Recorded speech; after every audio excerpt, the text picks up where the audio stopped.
Hi everyone, welcome back to topology. और topology के अंदर हम पढ़ रहे हैं बेस। फिर से वही बात कि जो बेस की जो वीडियो थी वो काफ़ी लंबी हो चुकी थी, तो इसलिए मैंने उसको 2 पार्ट में डिवाइड किया। ठीक है, तो आज की वीडियो लेक्चर में हम पढ़ने वाले हैं properties for base for topology, और उसके बाद characterisation of topological space in terms of base, और फिर सब बेस की बात करेंगे। ठीक है ना। चलिए, तो हमने जो है लास्ट लेक्चर में पढ़ा था कि बेस क्या चीज़ होती है। तो इस प्रॉपर्टीज़ के लिए आपने एक चीज़ ध्यान में रखनी कि आपने जो है एक्स टी कोई टोपोलॉजी ली है, ठीक है, और जो बी है वो आपका बेस है इस टोपोलॉजी का। फिर हम इस प्रॉपर्टी की फिर इन प्रॉपर्टीज़ को हम डिस्कस कर रहे हैं। ठीक है, तो पहली प्रॉपर्टी क्या कहती है? For every x belonging to capital X, there exists b dash from B, where B is B is base for topology T, such that X belongs to B dash. That is, X is equal to union of all such a collection B dash, such that this B dash is member of B. Simple सी भाषा में ये कह रहा है वो कि आप जो है जो बेस है उसके मेंबर्स का अगर सब यूनियन करेंगे तो आपको जो है X मिलेगा, यानी कि पूरा यूनिवर्सल सेट मिलेगा। दूसरी भाषा में ये कहूँ तो ऐसा कोई मेंबर नहीं होगा जो एक्स में होगा और इस बेस के अंदर नहीं होगा। ठीक है ना। जैसे कि आपने कोई भी एक मेंबर ले लिया एक्स का, तो ये जो एक्स है ये किसी ना किसी बी डैश में ज़रूर होगा, यानी कि एक्स का कोई भी मेंबर छूटेगा नहीं, ये कहना चाहता है। ठीक है, चलिए। So for every x belonging to capital X, there exists b dash such that x is equal to union of all such a b dash, जहाँ पे b dash कहाँ के मेंबर है? बेस के मेंबर है। ठीक है, चलिए। So let x जो है मैंने कहाँ से ले लिया? कैपिटल X से ले लिया। ठीक है, अब देखो इस x के नेबरहुड हो सकते हैं, अलग अलग नेबरहुड हो सकते हैं, उसमें से एक नेबरहुड x ज़रूर होगा। ठीक है ना, तो x जो है X is T neighborhood NHD of X। ठीक है, अब आपका जो B है वो क्या है? बेस है। इसका मतलब क्या है कि B is base. This implies कि एक ऐसा B डैश जो है वो इस B में ऐसा ज़रूर एग्जिस्ट करेगा सच दैट कि this B dash will be subset of X। ठीक है ना, और ऑब्वियसली ये x भी जो है इस b डैश में मिलेगा। क्यों? क्योंकि आपका जो है x को हम क्या लेके चल रहे हैं? इस छोटे x का नेबरहुड लेके चल रहे हैं। ठीक है ना, तो ऑब्वियसली अगर ये x जो है अपने नेबरहुड में है तो उस ओपन सेट में भी तो वो होना चाहिए। ठीक है ना, चलिए। So x belongs to B dash which is subset of x। तो अगर आप ऐसे सारे बी डैश का यूनियन करोगे तो किसके बराबर आएगा? वो x के बराबर भी आएगा। ठीक है ना, क्योंकि जो बी डैश है वो हमेशा x का सबसेट रहने वाला है, सुपर सेट नहीं होने वाला है। यानी कि जब आप इनका कलेक्शन करोगे, यूनियन करोगे, तो कभी भी x से बड़ा नहीं आएगा। ठीक है, और ये हर x के लिए ट्रू है, x के हर एक मेंबर के लिए ट्रू है, तो ये बराबर ही आएगा। यानी क्या कि जो x है वो इक्वल टू आएगा। ठीक है ना, because this property is true for all x। ठीक है, so x is equal to union of b dash such that this b dash belongs to b, यानी कि बेस। ठीक है, जो दूसरी प्रॉपर्टी है, चलिए सेकेंड प्रॉपर्टी क्या है? For every b1 b2 belongings to this base and every point x belongings to this b1 intersection b2, there exists b dash from this base such that x belongs to this b dash and b dash is contained in b1 intersection b2। Meaning बहुत simple है, proof भी बहुत simple है, लेकिन इसका जो मतलब है ना, मीनिंग है, वो बहुत डीप है। ठीक है, देखो वो क्या कह रहे हैं कि अगर आप बेस में से 2 मेंबर लेते हो b1 और b2, तो ये जो b1 और b2 है इन दोनों का इंटरसेक्शन है, तो बेस के अंदर एक ऐसा मेंबर ज़रूर मिलेगा जो कि इसका क्या होगा? सबसेट होगा। ठीक है, and for each x belongings to this intersection. ये तो आप आसानी से प्रूव करोगे, लेकिन इसका मतलब क्या है? इसका मतलब ये है कि अगर आप बेस से कोई भी 2 मेंबर लेते हो तो उनका जो इंटरसेक्शन होगा, उस इंटरसेक्शन को भी आप उस बेस के मेंबर के यूनियन में लिख सकते हो। ठीक है, उस इंटरसेक्शन को भी आप बेस के मेंबर्स के रूप में लिख सकते हो, ये कहने का मतलब है। तो प्रूफ तो इसका आसान है कि B1 B2 B से हैं, और आपको ये मालूम है कि B1 और B2 वो B से बिलोंग करते हैं। B के अंदर वो सेट जाते हैं जो कि टोपोलॉजी से होते हैं। सो दिस इम्प्लाइज कि जो B1 B2 है वो ओपन सेट है। ओपन सेट है यानी कि अपने सारे पॉइंट्स का नेबरहुड है, ठीक है। सो दिस इम्प्लाइज कि B1 and B2 are NHD of each of its और देयर्स, ठीक है, इंग्लिश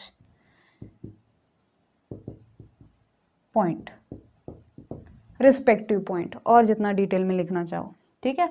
तो हमने ये चीज़ पढ़ी है कि अगर B1 B2, अगर मान लीजिए X जो है वो B1 इंटरसेक्शन B2 है, X जो है इससे बिलोंग करता है, तो ऑब्वियसली X जो है वो B1 का भी मेंबर है और B2 का भी मेंबर है, तो B1 जो है वो X का भी नेबरहुड है, B2 जो है वो X का भी नेबरहुड है।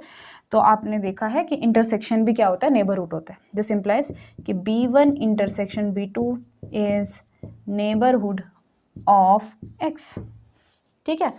अब B क्या है, B हमारा बेस है और B1 इंटरसेक्शन B2 क्या है, नेबरहुड है। तो देयरफॉर क्या हो जाएगा, देयर एग्जिस्ट, इसको हम नाम देंगे क्या नाम देंगे, जैसे कि यहाँ पे था there exist B dash, there exist a B dash from member of this B such that कि X belongs to B dash and is contained in B1 intersection B2। कुछ नहीं किया मैंने बेस की डेफिनेशन लगा दी कि कोई नेबरहुड है तो उस बेस में से एक B डैश ऐसा ज़रूर मिलेगा जो इसके अंदर कंटेंट होगा, ठीक है ना। तो ऑब्वियसली वही बात है कि ये हर X belongings to B1 intersection B2 के लिए ट्रू है, क्योंकि यहाँ पे हमने आर्बिट्ररी लिया था। So this condition is true for all X belonging to B1 intersection B2। अब इससे होगा क्या, इससे ये होगा कि जब आप ऐसे सारे B डैश का यूनियन करोगे तो वो किसके बराबर होंगे, B1 इंटरसेक्शन B2 के बराबर होंगे, ठीक है। सो हाँ, मतलब यही दिखाना था हमको, कहने का ये मतलब था कि जो B1 और B2 है उनके इंटरसेक्शन को भी आप B के मेंबर्स के रूप में लिख सकते हो।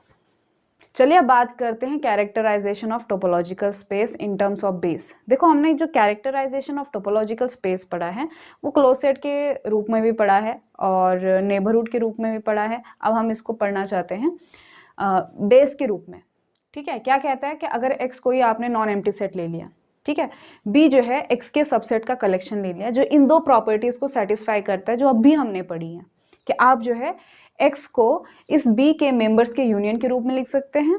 और दूसरा ये कि अगर आप B1 B2 उस B से लेते हो तो उनका जो इंटरसेक्शन है उनमें कंटेन होने वाला B डैश भी आपको जो है उस बेस में मिल जाएगा for every X belongings to B1 intersection B2।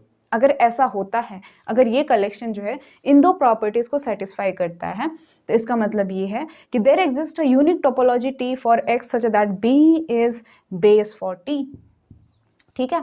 ये भी एक बोलने का तरीका है। दूसरा जो है आप हो सकता है कि कुछ बुक्स में बेस की यही डेफिनेशन दी गई हो, ठीक है, कि जो है आपका B कोई कलेक्शन है सबसेट ऑफ X और this forms base if it satisfies this two condition. तो ये बेस की डेफिनेशन भी है, ठीक है। तो इसको जो है जल्दी से प्रूफ कर लेते हैं।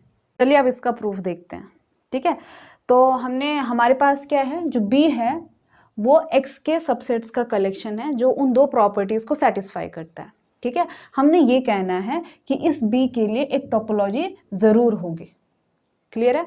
तो देखो हम क्या करेंगे, एक टोपोलॉजी बनाते हैं, मतलब एक T बनाते हैं जिसके अंदर B के मेंबर्स का यूनियन होगा, ठीक है। और हम फिर ये शो करेंगे कि ये जो T हमने ऐसा कलेक्शन बनाया है वो टोपोलॉजी बनाती है, ठीक है ना।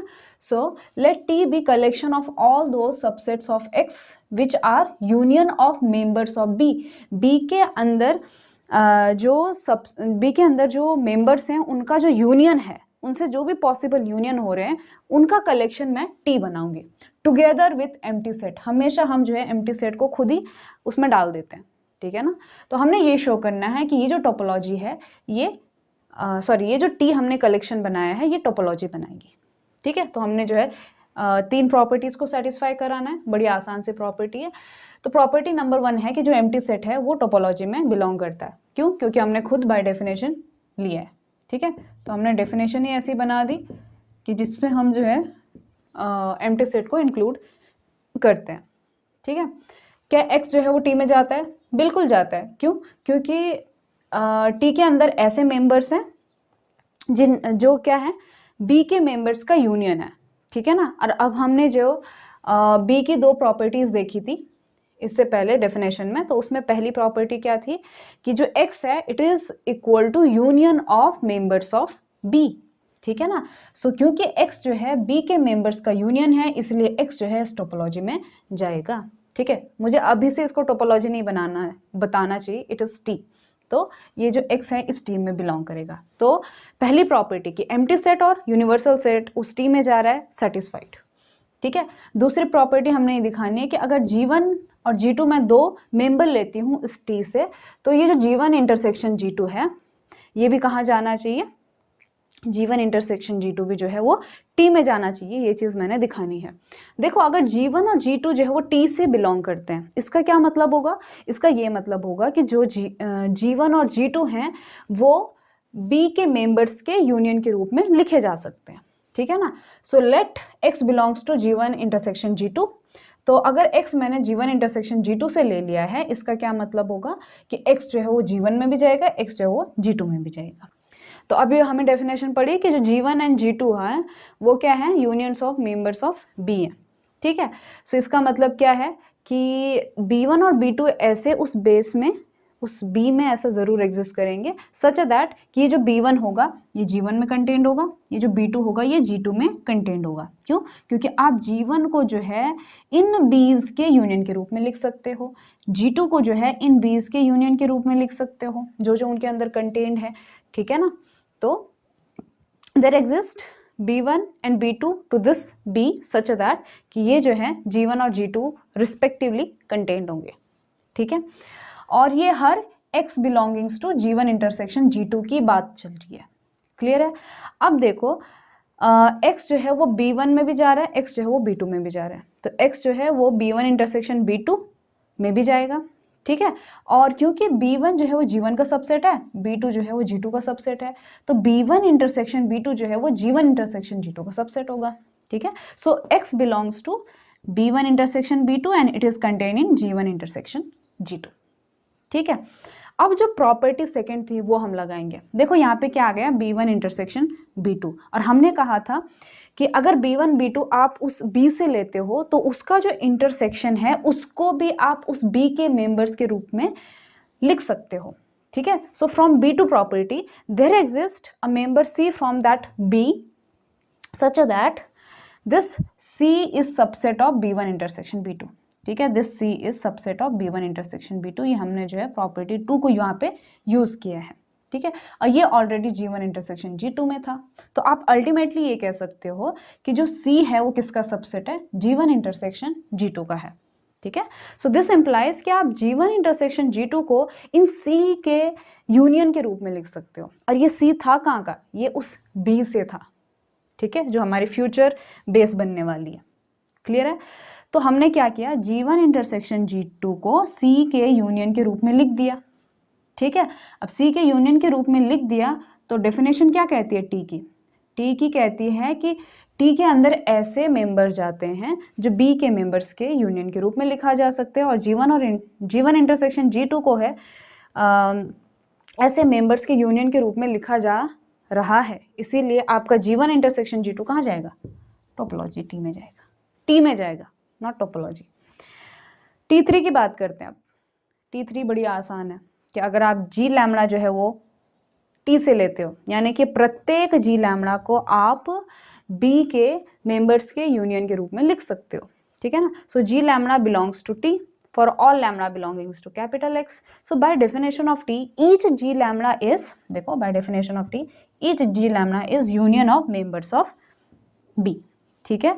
Therefore, अगर हर एक G lambda जो है वो B के मेंबर्स के यूनियन के रूप में लिखा जा सकता है, तो उनका यूनियन भी तो B के मेंबर्स के यूनियन के रूप में लिखा जा सकता है, ठीक है ना। सो union of G lambda is also union of members of B, and therefore union of G lambda belongs to T, and hence this T is topology.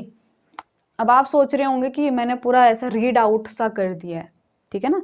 मैंने रीड आउट नहीं किया है क्योंकि ये चीज़ मैंने ऑलरेडी आपको बहुत बार एक्सप्लेन की है, characterisation of topology in terms of close set, in terms of neighbourhood, और ये बेस वापस से आ गए हैं। तो वही 3 चीज़ें प्रूफ करनी है, बड़ा आसान सा तरीका है, ठीक है। चलिए अब एक छोटा सा कॉन्सेप्ट पढ़ेंगे, उसके बाद हम इस लेक्चर को ख़त्म करेंगे, विच इज़ सब बेस। जैसे ग्रुप के अंदर सब ग्रुप, बेस के अंदर सब base. Let's see what it is. चलिए बात करते हैं सब बेस की, ठीक है। चलिए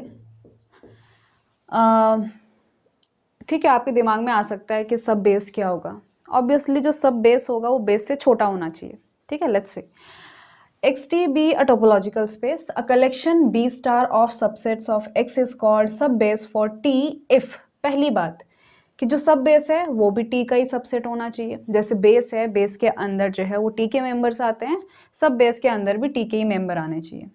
finite intersection of members of B star forms base for T, यानी क्या कि इस बी स्टार के अंदर जो मेंबर्स हैं ना, उनके इंटरसेक्शन से आप जो है बेस के मेंबर्स को जनरेट कर सकते हो, ठीक है। So finite intersection of members of B stars forms base for T.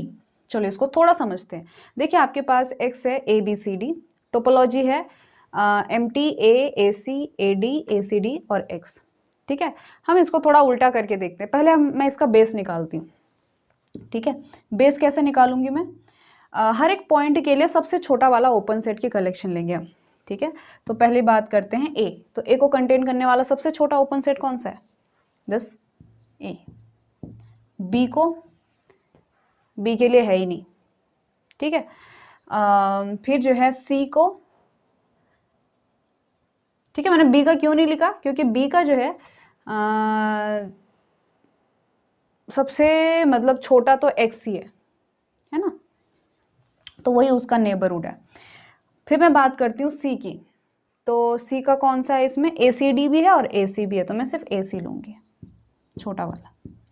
उसके बाद डी की बारी। तो डी के लिए एक ए डी है और ए सी डी है, तो छोटा वाला यानी कि ए डी, ठीक है, ए डी। अब आप देख पाओगे कि ये जो है ये टी का सबसेट है, प्लस इनसे जो है इनका आप यूनियन करके आप इसको जनरेट कर सकते हो, ठीक है ना। और क्योंकि इसकी डेफिनेशन अभी हमने I think so last lecture में पढ़ी थी कि जो बेस है उससे आप टोपोलॉजी को जनरेट कर सकते हो। ये दूसरी डेफिनेशन है। हम बेस की बहुत सारी डेफिनेशन देख रहे हैं। पहली हमने नेबरहुड वाली देखी, फिर हमने जनरेट करने वाली देखी कि टोपोलॉजी को जनरेट करता है, और अभी इससे पहले हमने कैरेक्टराइजेशन पढ़ने से पहले हमने वो 2 प्रॉपर्टीज़ पढ़ी थी। अगर कोई बी जो है उन 2 प्रॉपर्टीज़ को सेटिस्फाई करता है तो वो बेस बनाता है। तो अब तक हमने 3 डेफिनेशन देख लिया बेस की, क्लियर है। तो मैंने कौन सी लगाई? सेकेंड वाली डेफिनेशन लगाई कि इससे आप जो है इसको जनरेट कर सकते हो, ठीक है। अब इसका हम सब बेस निकालने की कोशिश करेंगे। सब बेस जो है इस सी में से होगा, लेकिन इससे छोटा होगा, ठीक है। इसके अंदर हम क्या करेंगे? जो एक्स्ट्रा है वो निकाल देंगे। जैसे कि इनमें अगर ए सी और ए डी का मैं इंटरसेक्शन करूं, क्या कहा मैंने?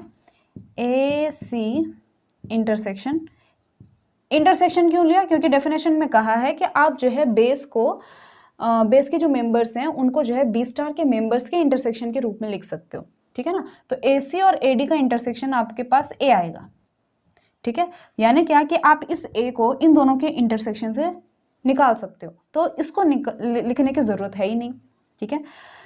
क्या आप ए सी को इन दोनों के इंटरसेक्शन के रूप में लिख सकते हो? नहीं लिख सकते हो, ठीक है। तो फिलहाल आपके पास 2 सेट बने, ए सी और ए डी, ये 2 मेंबर्स हैं इस बी स्टार के अंदर। क्या आप इसको फर्दर रिड्यूस कर सकते हो? नहीं कर सकते, क्योंकि इन दोनों का इंटरसेक्शन केवल ए आ रहा है और उसी को हमने निकाल दिया। तो ये जो है सब बेस है। आप इन दोनों के इंटरसेक्शन से बेस जनरेट कर सकते हो, ठीक है। यानी कि बेस को आप जो है इनके इंटरसेक्शन के रूप में लिख सकते हो। तो आप ये समझ सकते हो कि जो सब बेस है ये थोड़ा सा रिड्यूस्ड फॉर्म है बेस का, ठीक है, जहाँ पे जो एक्स्ट्रा वाली चीज़ें हैं जिनको हम बाकी मेंबर्स के इंटरसेक्शन से निकाल सकते हैं उनको हटा दिया गया है। So B star is A C comma A D, और जो ए है इन दोनों के इंटरसेक्शन में वो निकाल दिया। सो दिस इज सब बेस। ठीक है,